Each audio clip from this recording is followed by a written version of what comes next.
বিশ্বব্যাপী সংঘাত যত বিস্তৃত হচ্ছে ততই বাড়ছে পরাশক্তিগুলোর মধ্যে যুদ্ধের সংখ্যা। যেমনটি হলে পরমাণু যুদ্ধ অনেকটা অনিশ্চিত। এমন পরিস্থিতিতেই যাচাই এবং বাছাই শুরু হয়েছে। পরমাণু শক্তিতে কোন দেশ ঠিক কতটা সমৃদ্ধ আর কোন দেশের কাছে কত বোমা মজুত রয়েছে তা নিয়ে চলুন জেনে নেওয়া যাক বিস্তারিত।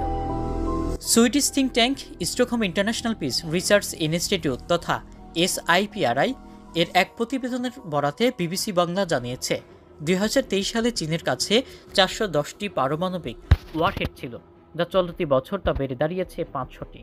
অন্যদিকে ভারতের কাছে মজুত রয়েছে 172টি পারমাণবিক ক্ষেপণাস্ত্র আর পাকিস্তানের কাছে 170টি। SIPR এর ইয়ারবুক 2024-এর তথ্য অনুযায়ী নিজেদের পরমাণু অস্ত্রের ভাণ্ডারকে আরও আধুনিক করে তুলছে 9টি পরমাণু শক্তিধর দেশ।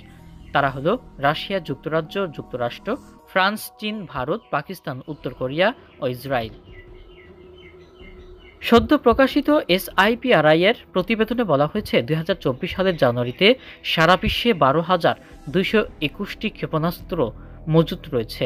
এর মধ্যে 9,585টি ক্ষেপণাস্ত্র সম্ভাব্য ব্যবহারের জন্য অস্ত্রাগারে মজুত রয়েছে। ভারত, পাকিস্তান এবং উত্তর কোরিয়া এই তিনটি দেশেই ব্যালিস্টিক মিসাইলের উপর একাধিক ওয়ারহেড স্থাপন করার ক্ষেত্রে তাদের ক্ষমতা বাড়াচ্ছে।